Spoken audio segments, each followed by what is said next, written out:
Hello friends, हमारे YouTube channel पे आपका स्वागत है।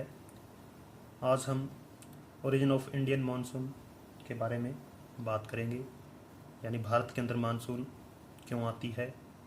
तो इसके अंदर कुछ सिद्धांत हैं जो हमें पढ़ने होंगे। सबसे पहला सिद्धांत है इसके अंदर क्लासिकल थ्योरी। क्लासिकल थ्योरीज के अंदर थर्मल कंसेप्ट, तापीय सिद्धांत, जो कि हेली ने 1686 में दिया था। आइए सबसे पहले तापीय सिद्धांत देखते हैं क्या है।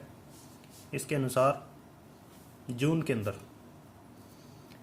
जब सूर्य कर्क रेखा के ऊपर लंबवत चमकता है तब भारत का ये हिस्सा अत्यधिक क्या है, गर्म हो जाता है। गर्म क्यों होता है? क्योंकि एक तो सूर्य की किरणें लंबवत पड़ती हैं, दूसरा ये सारा क्या है, सतल भाग है। सतल भाग जल की अपेक्षा जल्दी गर्म होता है। और तीसरा, यहाँ स्थल के अंदर क्या है, मरुस्थल है, डेजर्ट है।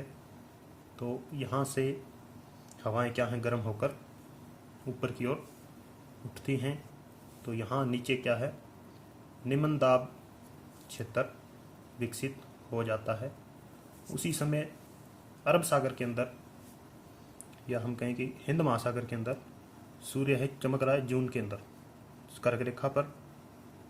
हिंद महासागर के अंदर सूर्य की किरणें क्या है, थोड़ी सी तिरछी पड़ रही हैं और जल वाला इलाका है, वाटर बॉडी है, इसलिए यहाँ का तापमान 25 से 26 डिग्री तक ही रहता है, जबकि यहाँ 48 डिग्री तक।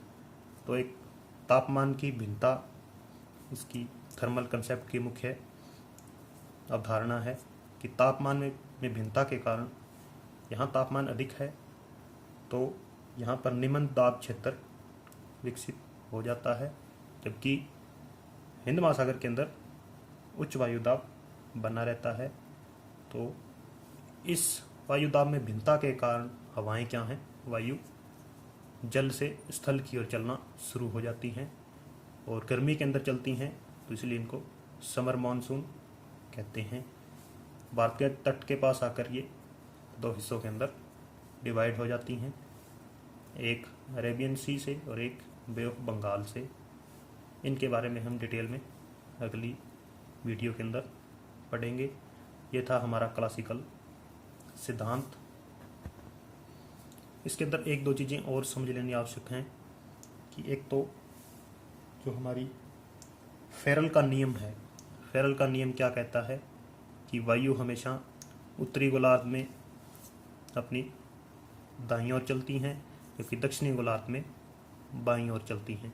तो जो हिंद महासागर का उच्च वायु दाब का क्षेत्र है, वहाँ से हवाएं भूमध्य रेखा तक तो अपनी बाईं ओर चलती हुई आएंगी, लेकिन जैसे ही भूमध्य रेखा को पार करती हैं तो उनकी दिशा के अंदर परिवर्तन होता हुआ वो भारतीय तटों की ओर मुड़ जाती हैं। क्योंकि फेरल का नियम ध्यान रखना है। और दूसरी चीज़ कि वायु हमेशा उच्च वायु दाब से निम्न वायु दाब की ओर चलती हैं।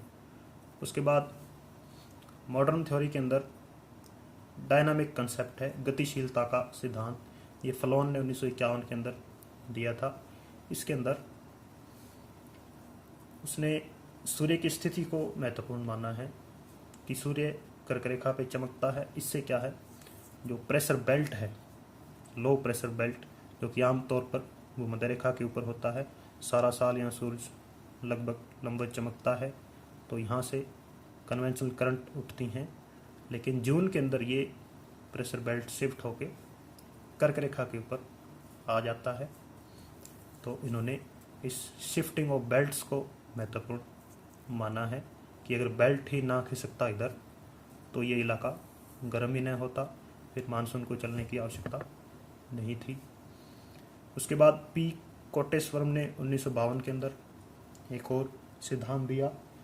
उनके अनुसार जब थार डेजर्ट गर्म होता है, थार पाकिस्तान का थार, ये पूरा रेगिस्तान, हरियाणा और पंजाब के अंदर भी फसलों की कटाई के बाद मैदान खाली हो जाते हैं, सूखे। तो यहाँ से जो गर्म हवाएं उठती हैं, कन्वेंशनल करंट, वे 10 से 12 किलोमीटर की ऊंचाई तक पहुँच जाती हैं।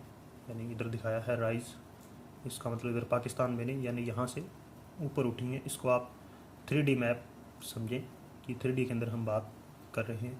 यहाँ से उठकर वो जेट विंड बन जाती हैं 10 से 12 किलोमीटर शोभ सीमा तक जाके, और इसको नॉर्थ ईस्ट समर जेट भी कहते हैं।